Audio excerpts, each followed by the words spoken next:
So I'm going to call the meeting to order. Yes, I'm going to call the meeting to order. Tonight is June 9th, 2026. And why don't we pledge the flag and then I'll make a motion that we move into executive session. Pledge allegiance to the flag of the United States of America and to the republic for which it stands, one nation, under God, indivisible, with liberty and justice for all. Thank you. And I make a motion to move into executive session for the purposes of speaking with potential police officers. Second.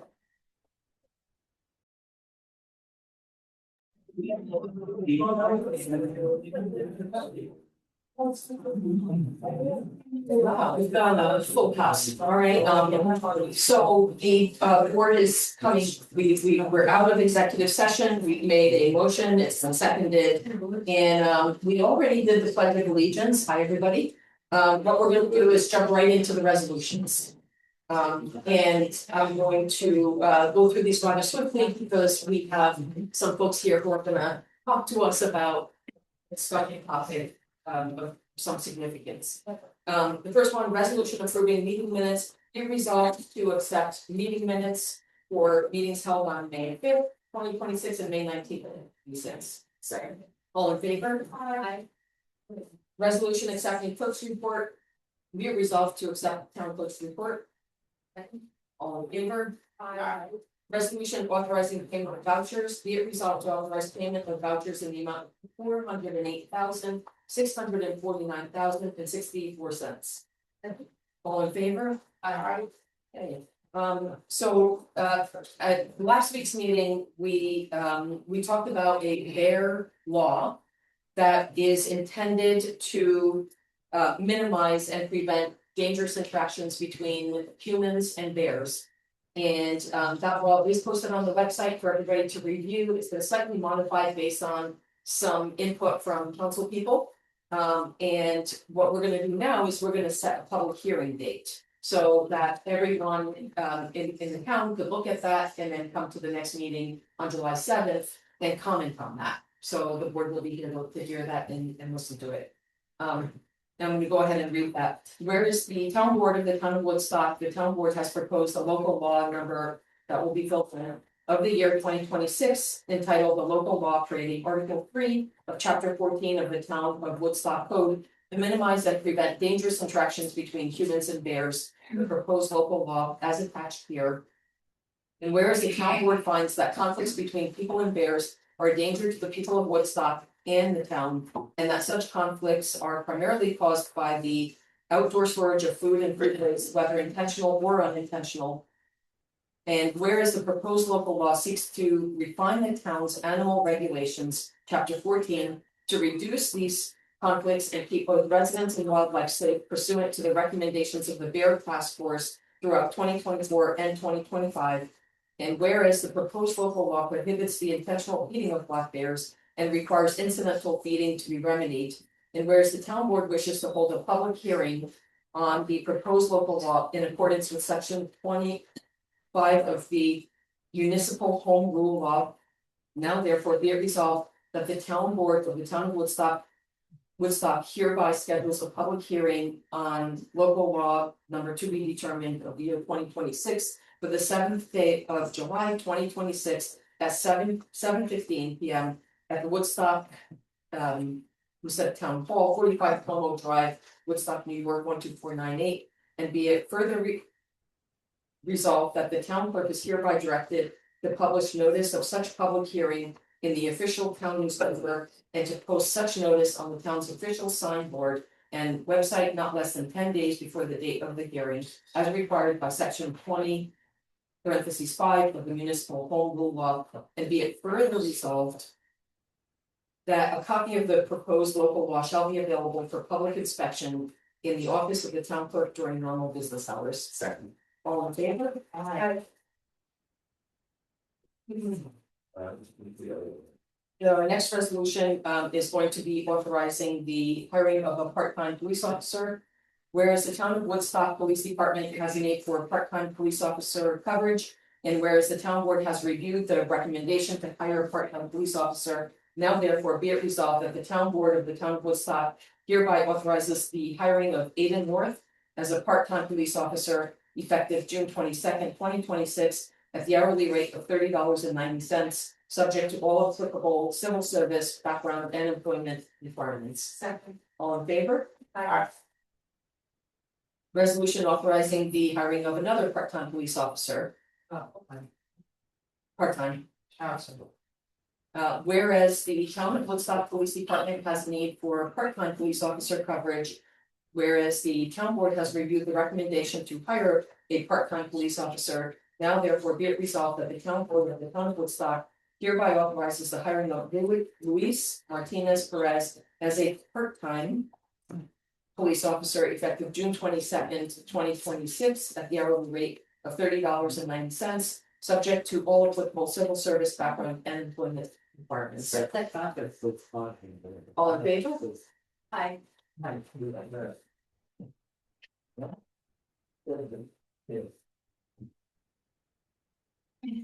Everything okay?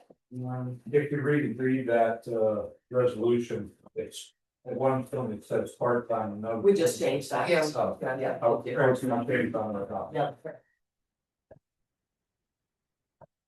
And we read it out as part-time, so on the record, it's part-time. Resolution authorizing submission of correspondence regarding proposed inclusion of 2 tax parcels into a New York State certified agricultural district. And authorizing representation before Ulster County. So Dave, could you talk to us a little bit about that? The state has a program which is essentially county agricultural districts. And certain properties can be put into those districts, mostly some sort of farm or a farm operation, this is called in the statute. The most used to be back years ago, the biggest thing by going to tax district, in the farm district, county farm district, was that there would be tax breaks. But the biggest issue right now goes into the ag district is that it protects the farmer, and it's a farm operation, so it's not, I'll talk about that in a second, it's not with just the farm. But it protects the farm operation from many forms of town regulation and enforcement, starting with zoning.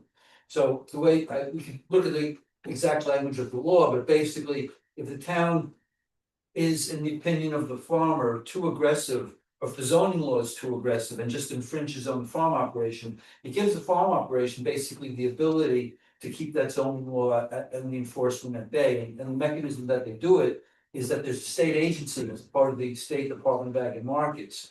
And if the farmer applies to the state, asks the State Department of Ag and Markets to intervene, it's essentially the State Department of Ag and Markets that's going to weigh the conflict between the town law and enforcement and the farmer's interest in essentially keeping the regulations at bay.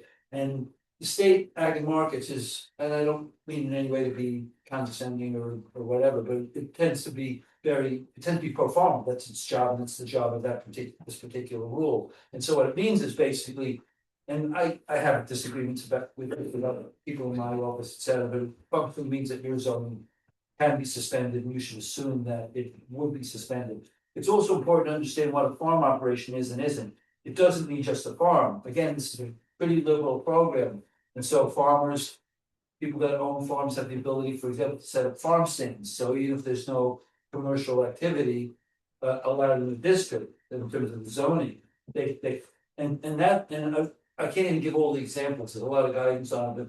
And once they set up a farm stand, they don't just sell their own produce, for example, they can sell, if it's allowed, they can sell other people's produce, so you can have essentially a larger operation. And this can go up to including things like, what in the fall when they have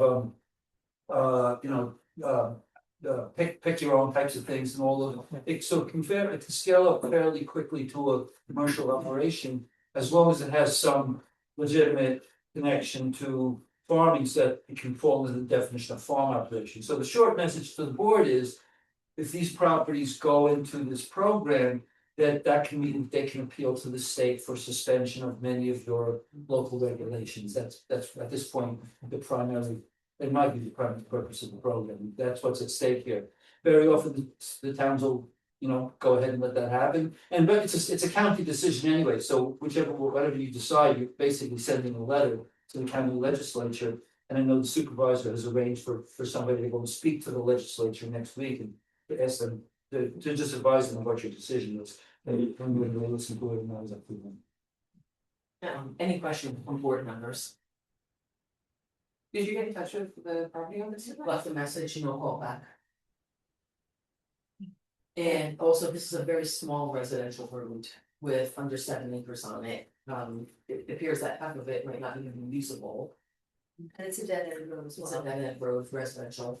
Just so you were of sort of the way the law reads, essentially, the town, if it comes down to that conflict, the town would have to prove to the people in ag and markets that the town's regulation and your enforcement of the regulation is really necessary for public health and safety. So it's a pretty high bar, and those folks, they will intervene on behalf of the farm operation group too. They see it all the time.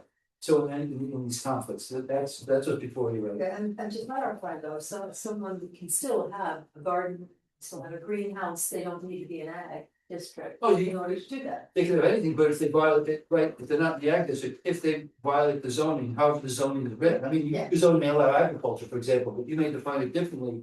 Than the state defines a farm program, because like I said, a farm program could be, pick your own, or it could be a fairly sizable commercial activity.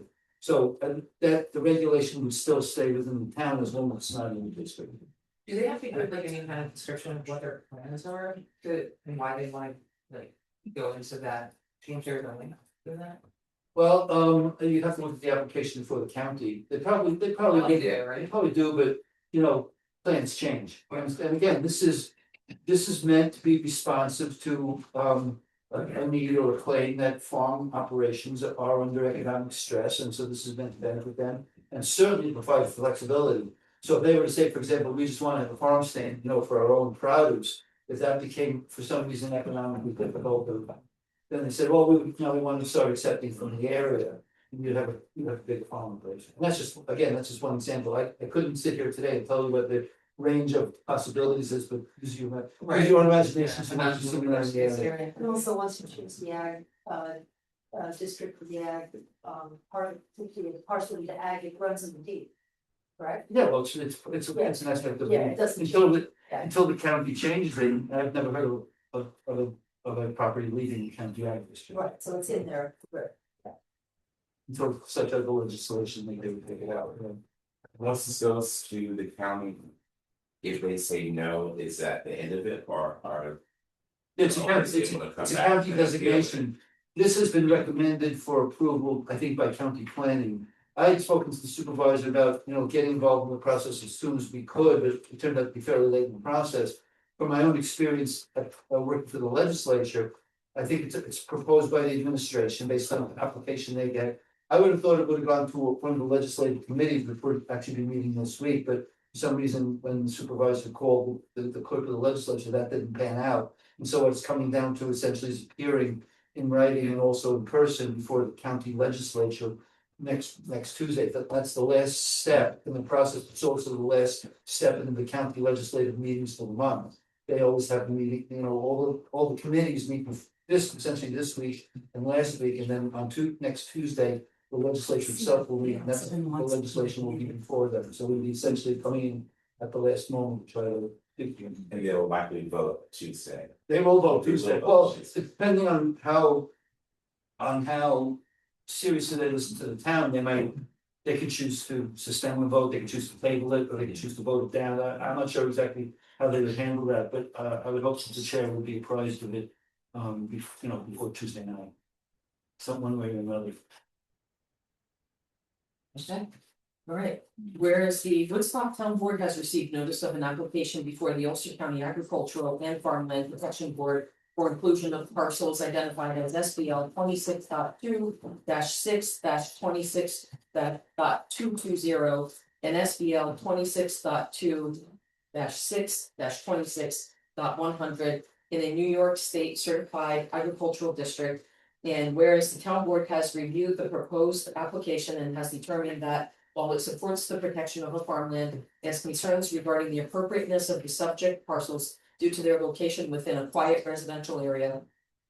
Whereas the town board wishes to formally communicate its position to Ulster County, Now therefore be it resolved that the town board of the town of Woodstock hereby authorizes the town supervisor to sign and submit a letter to the Ulster County Legislature and or Ulster County Planning Department conveying the town's position regarding the proposed inclusion of SBL 26.2-6 26.220 and SBL 26.2-6-26.100 in a New York State Certified Agricultural District. And be it further resolved that the town supervisor or a designated member of the town board is hereby authorized to appear before the Ulster County Legislature, the Ulster County Planning Board, or any related body, board or body as necessary to present and communicate the town's concern regarding this matter, and be it further resolved that this resolution shall take effect immediately.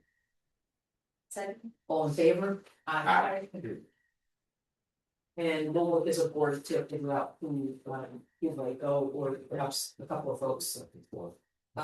Resolution authorizing the hiring of seasonal labor, whereas the town of Woodstock Highway Department has a need for full-time seasonal labor coverage, and whereas the town board has reviewed the recommendation to hire a seasonal laborer, now therefore be it resolved that the town board of the town of Woodstock hereby authorizes the hiring of Colvin Van de Bogart as a grade 1 seasonal laborer effective June 15th at an hourly rate of $21.85, subject to all applicable civil service background and employment requirements. All in favor? Aye. Resolution authorizing the hiring of another seasonal laborer, whereas the town of Woodstock Highway Department has a need for full-time seasonal laborer coverage, and whereas the town board has reviewed the recommendation to hire a seasonal laborer, now therefore be it resolved that the town board of the town of Woodstock hereby authorizes the hiring of Brody Dennis as a grade 1 seasonal laborer effective June 15th at an hourly rate of $21.85, subject to all applicable civil service, background and employment requirements. Second. All in favor? Aye.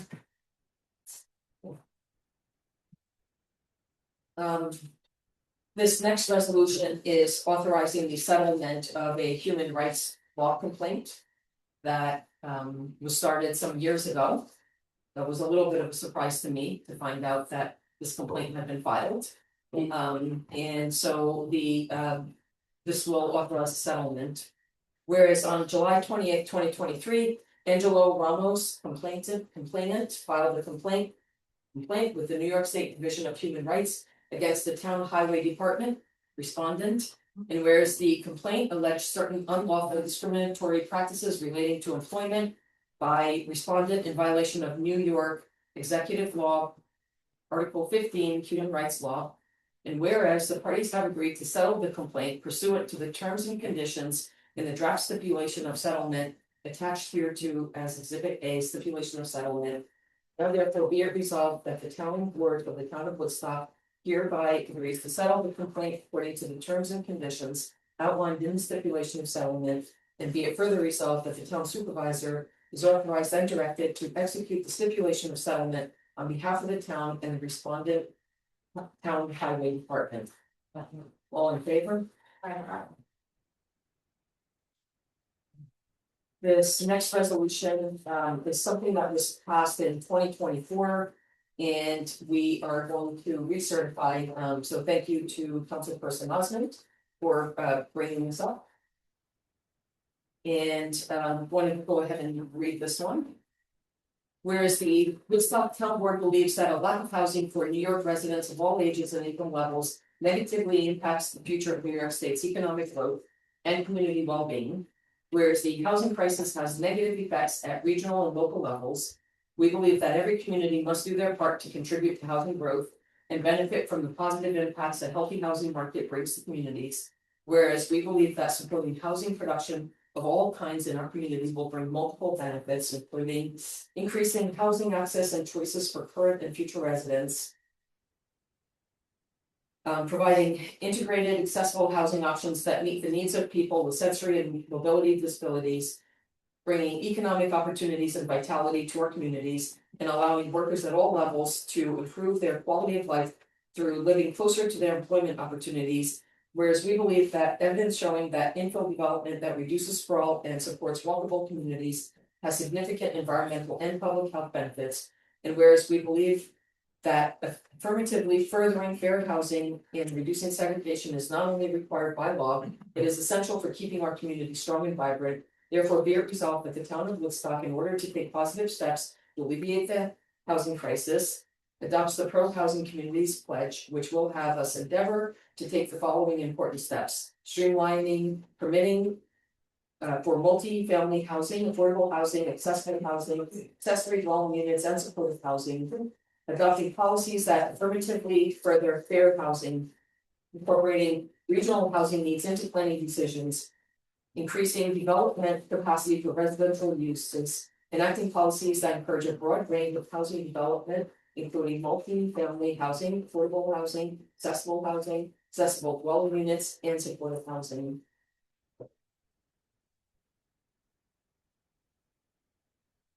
And that was the first one that we passed in 2024. And we have another resolution, both were attached one after the other. Unfortunately, I read the wrong one. Persevere,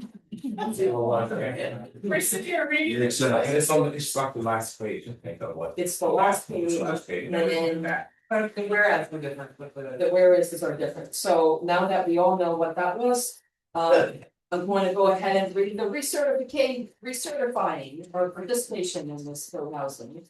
Whereas the town board of the town of Woodstock previously adopted resolution number 122-2024, supporting participation in the New York State Pro-Housing Communities Program. And whereas the town board continues to recognize that the lack of housing for New York residents of all ages and income levels negatively impacts the future of New York State's economic growth and community well-being. And whereas the housing crisis continues to have negative effects on both regional and local levels, and the town of Woodstock acknowledges that every community must do its part to contribute to housing growth and benefit from a healthy housing market. And whereas the town board reaffirms its belief that supporting housing production of all kinds within the community brings multiple benefits, including increasing housing access and choice for current and future residents, providing integrated and accessible housing options for people with sensory and mobility disabilities, strengthening economic vitality, and allowing residents to live closer to employment opportunities. And whereas the town board recognizes that infill development that reduces sprawl and supports walkable communities provides significant environmental and public health benefits, and whereas the town board remains committed to affirmatively furthering fair housing, reducing segregation, and maintaining a strong and inclusive community. Now therefore be it resolved that the town of Woodstock hereby reaffirms and recertifies its commitment to the New York State Pro-Housing Communities Program and continues to adopt the Pro-Housing Communities Pledge. And be it further resolved that the town of Woodstock will continue to endeavor to take the following actions: streamline permitting for multifamily housing, affordable housing, accessible housing, accessory dwelling units, and supporting housing. Adopt and implement policies that affirmatively further fair housing. Incorporate regional housing needs into planning decisions. Increase development capacity for residential uses where appropriate. Enact policies that encourage a broad range of housing developments, including multifamily housing, affordable housing, accessory dwelling units, and supportive housing. Be it further resolved that the town clerk is directed to maintain this resolution and submit any required documentation to New York State to maintain the town's status as a pro-housing community. All in favor? Yeah, quick discussion, so just by way of explanation, Supervisor Portis and I have been in contact with the grant writer that works for Ulster County. And he advised us that although the board had passed this in 2024, it should be recertified because the Pro-Housing Communities Program actually provided the text of this resolution. And the Housing Committee had begun the process of certification by doing, among other things, filing a letter of intent. And so in order to keep this current and to go for certification as a pro-housing community, he advised that we do this because there are several grants that New York State offers that you will not be considered for as a town unless you have the certification. Thank you. All in favor? Aye. Okay. Finally, all right, we have some discussions and announcements, and first one is potential change to chapter 7 alarm systems. And I'm gonna invite both Evan and Simon, would you please come up here and talk to us about it, just introduce yourselves, tell us who you are and why you're here and why this is really important. Tonight, the town board is not gonna vote on this resolution. Evan, Tonight, what we're gonna Can I ask do you to is stand over just there so we could capture you on the camera? have this discussion, and on July 7th, the board will have a resolution discussed in front of the public. We hope, we're working on it diligently. Thank you, Noel. By way of introduction, my name is Evan Holland. I am one of the 5 members of the Board of Fire Commissioners. On the operations side of the fire department, I'm an elected lieutenant. I'm an interior firefighter, cold water and ice rescue, wildland rescue, and also state certified fire police officer. And I list that not to say, oh, I do a lot, but so you understand what it takes on each of us to keep a volunteer fire department running. Simon? I'm Simon Hallam. I've been with the fire department for 5 years, also a lieutenant in Company 1, also interior qualified. And yeah, we have we have a problem in the fire department in that there are less and less volunteers and increasing number of calls. So Woodstock is not the town it was in 1906 when the fire department was founded, nor is it the town it was in 2016 when I joined 10 years ago. The population has changed tremendously, not only in the growth of numbers of people, but in the demographic. We have, as you all know, more than 50% of our homeowners are second and third homeowners. They're expats from the city and the environs around it. And the issue there is the socioeconomic level, is that people that come from an urban culture are not used to volunteering or bartering or working one-to-one, because that's not the culture. They're used to buying things or paying things. And when you're also at that level, again, you're not used to working that way. So one, we have very few volunteers these days. Now that is an endemic across the entire country. Since the 1980s, if you ever read that socio study called Bowling Alone, you'll see whether it's the Elks Club, the Garden Club, no matter what it is, volunteerism is down. It particularly has hit the fire departments, whether it's Woodstock, New York State, or the country, because you can't run a fire department with volunteers giving you 3 or 4 hours a week. It's 3 or 4 hours a day. It can be 18 hours a day. And it's easy for my wife to say to me, I see you less now than when you worked full time. Because I will run out at midnight or at 3 o'clock or an hour and a half for a fire that takes 6 hours to clean the equipment, the gear, the hoses and everything else. The obligation is really tremendous. And we have less volunteers and a greater population. When I joined 10 years ago, we ran 454 calls in, so that's 1.25 calls a year.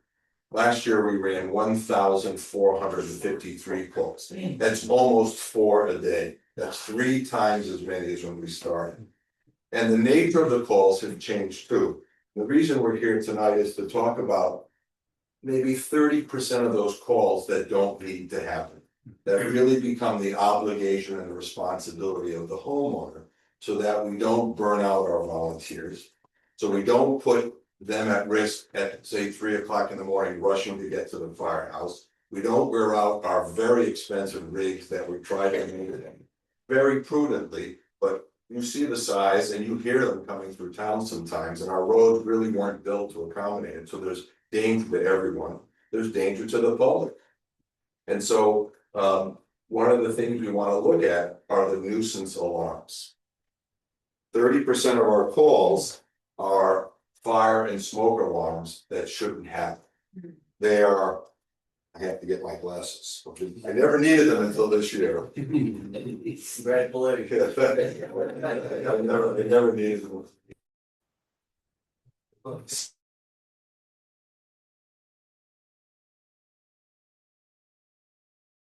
Detectors that are put behind doors because people don't want to see them, so as the kids or dogs run through the hallway, the door slams the detector and off goes the alarm.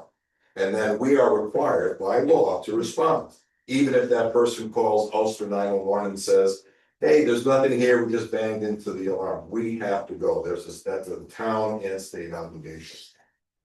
Repeated construction and installation issues. There are so many we could go over. but we have to respond, and that burns out the few number of volunteers we have. The other ones are solar pumps.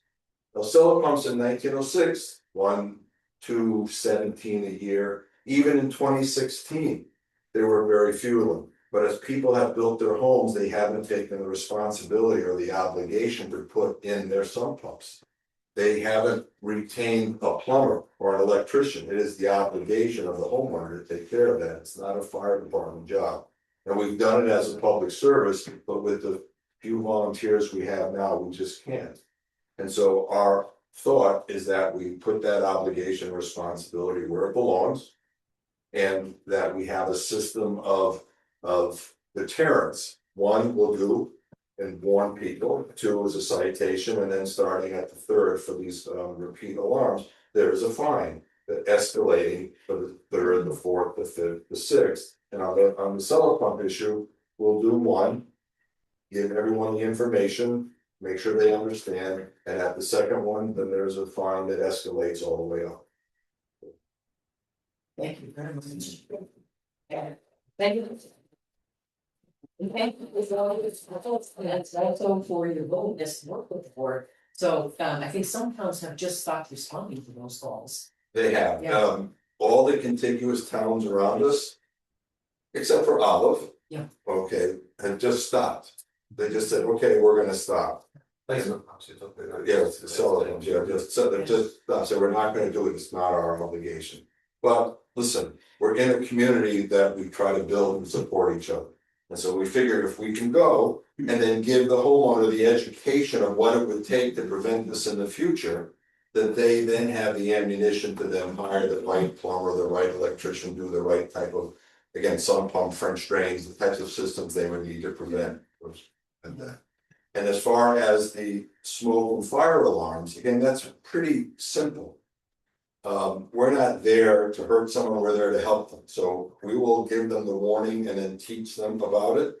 Whether it's replacing something as simple as replacing a battery, or taking it away from putting it right over your oven so that the grease and the smoke don't, hurt the head. Or change the nature of the monitor, because there are different monitors that respond either when the heat increases in your home. Or if the smoke blocks the light. There are all different ways, depending on how a house is built or where they're located, we can tell people what's best for them. And a second time, we'll give them a citation, and the third, then it just has to be a fine. That's wonderful, thank you. And so the board, any questions for Evan? Or something like, What's the fee scale from after the second? I think what we're proposing is it starts at $250, then escalates to $500 and then tops out at $1,000. But it typically is repeat offenders where we're going multiple times. And just to give you an idea of those 1,500 calls, the active members are running 130 calls a year. so 300, 130 to 300 calls a year. Yeah, we're out in the middle of the night and the snow. And it puts a strain on not just us but our families as well. So I think we just need to have people become more responsible for It's incredibly generous, I think, that you're willing to educate the first time. Yeah. Yeah, so Give people the benefit of the doubt and be neighborly and. listen, by joining the town board, so to speak, as a volunteer. Or a town committee, or anything you do to help beautify this slice of heaven that we live in. We're here to help, we wanna make it, work together, and so, if we can educate. And I think part of the education is, it's time that we also get the word out that we are volunteer. I don't think the population today understands who we are and what we do and what it takes, and so, that will be something that Simon and I will also be talking with the town supervisor and be gracious folks about to help us get the word out, because I think it's really important. I think the fines are not steep, and they're not unreasonable. And for example, I'm curious the number of times you might get a call where the power's gone out, some pump doesn't work, the basement's flooding, somebody thinks they're gonna lose their boiler. And even if you end up being, paying a citation of $500, that's actually better than having to replace your boiler or having your basement flooded when you're full. It certainly isn't any, a heck of a lot less than if some emergency service came out from one of the plumbing companies, is right. Yeah, and we do a lot of education, I'm just getting off topic here, but a lot of education, when people, there are lots of people that have their generator installed improperly, so we will educate them. If we're making a call to that scene, we're there. So we'll walk 360 around the house to help them, we'll teach them how they can correct it, you know, that's our goal, is to make everyone fire safe. So the town board has a draft version of the law in your email things. We're still working through some things with legal counsel. So we'll be continuing that dialogue over, you know, the next few days, and hopefully we get this on the table in July. And then we can discuss and vote on it. So and also, do you wanna plug the auto show? Oh, sure. Sure. Go for it. Okay, great. Thank you. Thanks, yeah. Sunday, June 14th, which is Father's Day, and it's gonna be a beautiful sunny day. Oh, it is? Even better. This Sunday is. Friday, so we have two great activities Yeah, going on in yes. town, so Sunday, June 14th. Starting at 10 AM is the annual fire department car show. We have all sorts of cool cars that come in, we have music, there's great food from the grill. There's the ladies auxiliary that has a great bake sale, it's just a fun day from 10 to 2. Where? And it's at the firehouse at 242 Tinker Street. You know, like make a put on that city. I don't know, I don't know the answer to that. It's on Facebook. Okay, technology is, you have to ask this guy. So that's 10 to 2, and then it's great because everyone can then slide down and participate in this very wonderful parade that I think kicks off at 1 o'clock. It kicks So off. it kind of works together time wise. Yeah, we'd love to see you, and then as long as I'm plugging, Go for it. Saturday, August 15th, put that in your calendar, that's our 31st fireworks. Okay, it is the best show in Hudson Valley, and we're working already very hard with American Fireworks, the police department, and everyone else to put on a really great show that night. We'd love to see you out on Andy Lee. Thank you very much.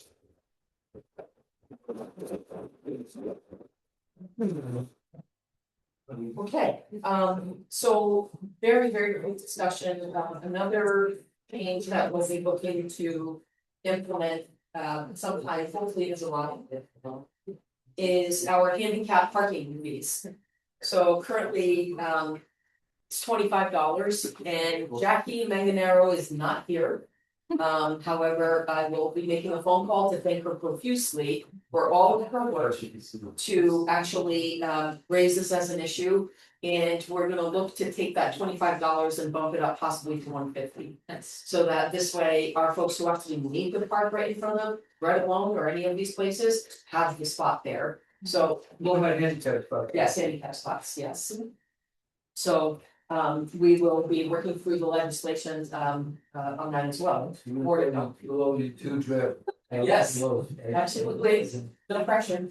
We're working through it. We're still Lydia.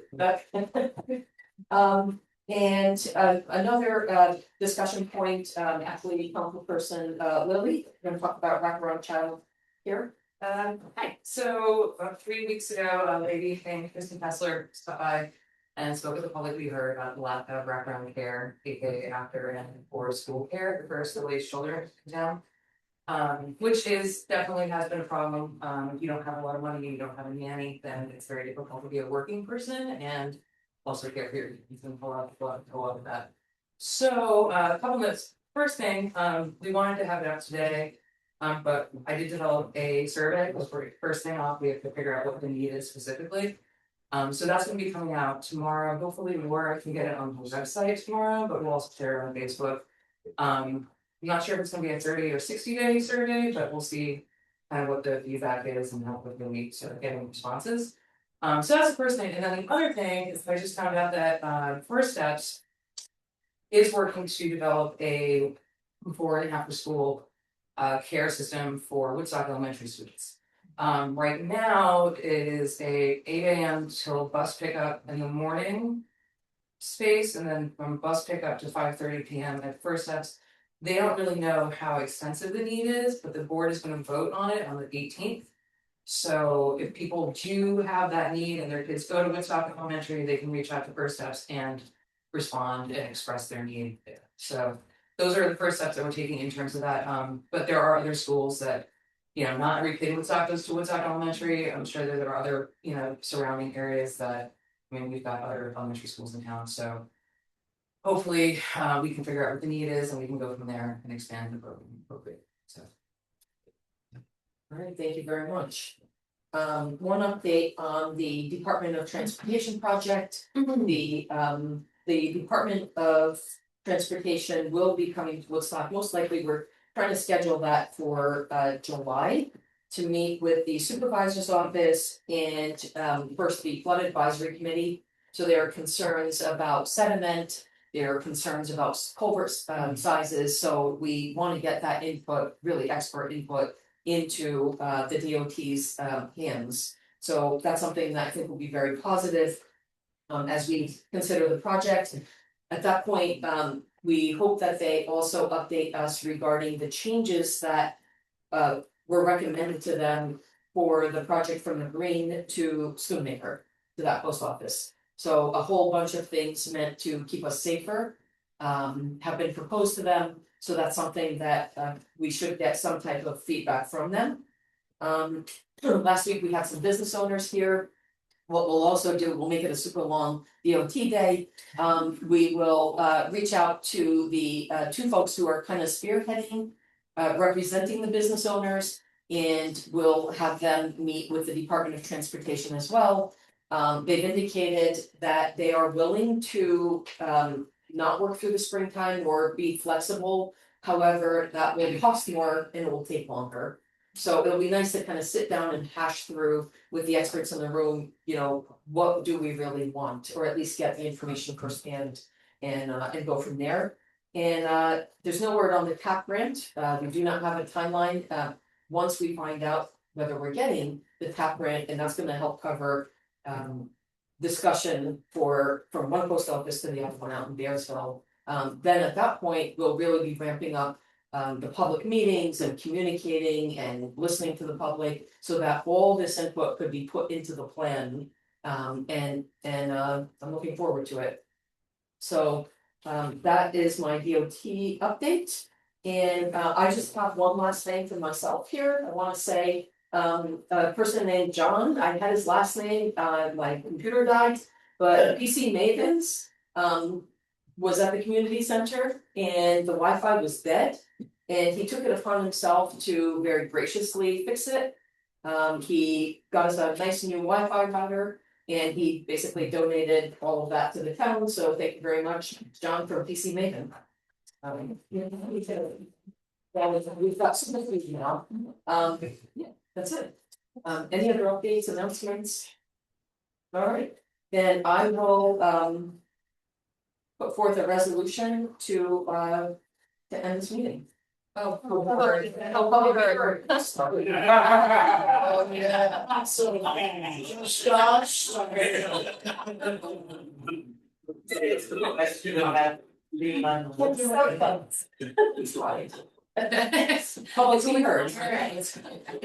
changed my alarm to be a louder, so let's see if it works, Mike.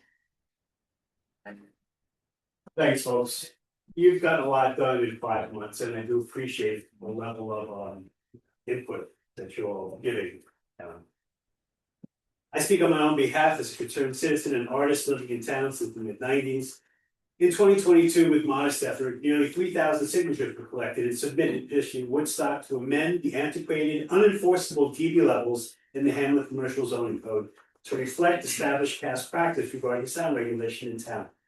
1/3 of those signatures were from Woodstock residents. The remainder were from locals living outside of town who have a stake in our economy and visitors who come here to Woodstock for our legacy as a colony of the arts and the most famous small town for live performance in the world. We came out of COVID lockdown strong. Many desperately needed jobs were being created in 2021 and early 2022. Town policy reversed that when Woodstock attempted to force an unpassed noise restriction on performing artists and local businesses operating in Woodstock's Hamlet Commercial Zone. Harm is done to artists, contractors, working families, and local businesses tied to our entertainment and tourist trade, which are fundamental to the town's economy, social fabric, and Woodstock's reputation as a free and thriving colony for the arts.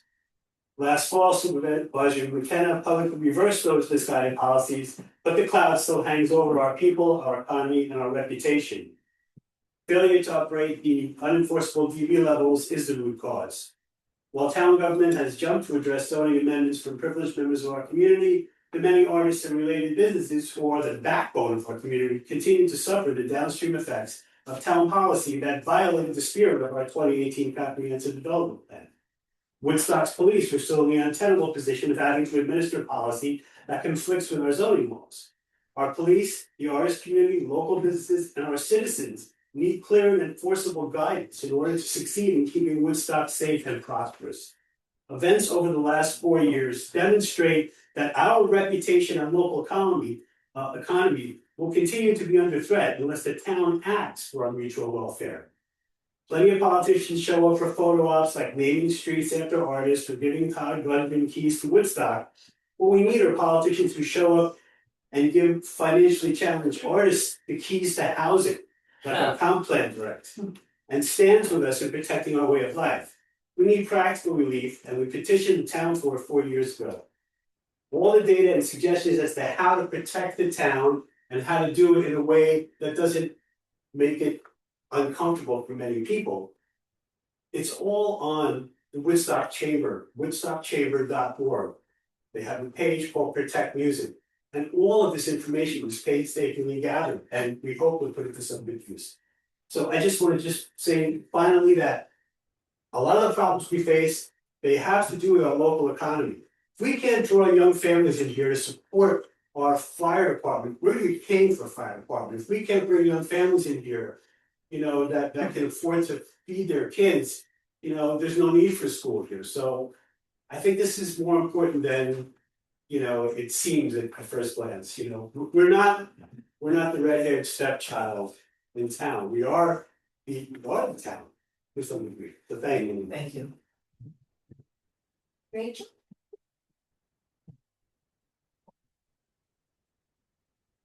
So much happened today that I've now 50 million things to say and I won't say them all, I promise. The first thing is, I'm hearing you about this farm conversation, and I also just want to say, like, I get it, that farms, once we make a district, we have a state, and then they will fight for the farmer, but we need farms. We need people producing food, and so I like that you asked Lily, what is this farm? I mean, some people could say they want to turn it into a farm district and then plug their backyard and make it mushrooms, and then it's not necessarily feeding the community. But if there was someone in our community looking to create a farm district that would actually support the community, I think that prioritizing that over, for instance, a hotel in our backyard right here, which is actually going, encroaching upon possibly Como property land in order to have people be able to sit by the stream. Like, we have to think about our priorities. The other thing is that from our chief Keefe to me is about 20 feet. And I was just lamenting the fact that one of our most beloved trees is slated for chopping with this. I know that it's an ever-changing, evolving post-to-post story, but like, I'm joining frickin' Beach and the tree team at this point. I'm ready to go strap up in that tree, because right now, if there are people walking and a bike is coming, the bike is supposed to get out of the road, so let those bikes go around for the tree. And perhaps create a way for people to sit by it on the way through, but I'm about to join them. No, we're not taking 200 trees so that we can widen our streets, because we made a real stupid decision to get the library in Bumfoot. So there's that. And then unbeknownst to many of us, and I know that we are, speaking of volunteers, thank you to our fire lieutenants, the Chamber of Commerce and Arts is a volunteer organization. We did reach out when we first took over the board to the Ulster County Tourism, and we went and we met them, and we were supposed to be given some information and data on our towns and the tourist income. She never gave it to us, we've asked many times, now we are at the very end of the sustainable tourism plan, we have like 10 days for people to fill out the form and let them know what we as Woodstock, which she did say is one of the biggest draws of tourist income in the Ulster County. It's mostly STRs, folks, and our main street that looks real thriving is not, we have legacy businesses ready to shut down there. So we're kind of doing this big thing, like, let's make let's make it real uncomfortable for our veteran community. Who is she? She's being Lisa Berger, who is the Ulster County Tourism Manager. So tomorrow, and if somebody, I don't know, Lori, maybe you could join us at 3:30. We are meeting with the consultants that they hired to do this sustainable tourism plan. We have 2 weeks to fill out this form. It's been out for 7 months. They never reached out to the town, they haven't reached out to us. And somebody looked it up and it turns out that their consultant firm is actually a branch of a resort hotel, green hotel company. So we need to have our eyes open on this. So anybody who would like to maybe join that Zoom can reach out to me on my way out of here. And the third thing is, like, I just wanted to ask you a good question. In these from 12:25 to 2:20, and this list, cannabis sales program, where's that really going again? And we need some programming for our youth at the youth stadium. Where's that program going? Michael? Yeah, We wish those fine fire department lieutenants were still here. So a little heads up, I am lucky enough to be the closest neighbor to the new boutique hotel that's being built on Calamar Lane. And I chatted up with the workers when I can. And one of them informed them that their intention with the huge pile of wood, tree branches and trees they've already taken down to burn it on that property. Anyone know about this on the board? Fire department know about this, planning board know about this. I'm telling you now so that people can reach out. What a crazy idea. They can't do that. Please don't let them do that. They've got to just cart that stuff off somewhere. But he said, oh yeah, we're gonna just burn it here. That whole place became vacant because of fire. Right. My neighbors, 127 through 133 Tinker Street, so fire paranoid. When I told them that, their heads exploded. So could you please look into that? Thank you, much appreciated. Thank you.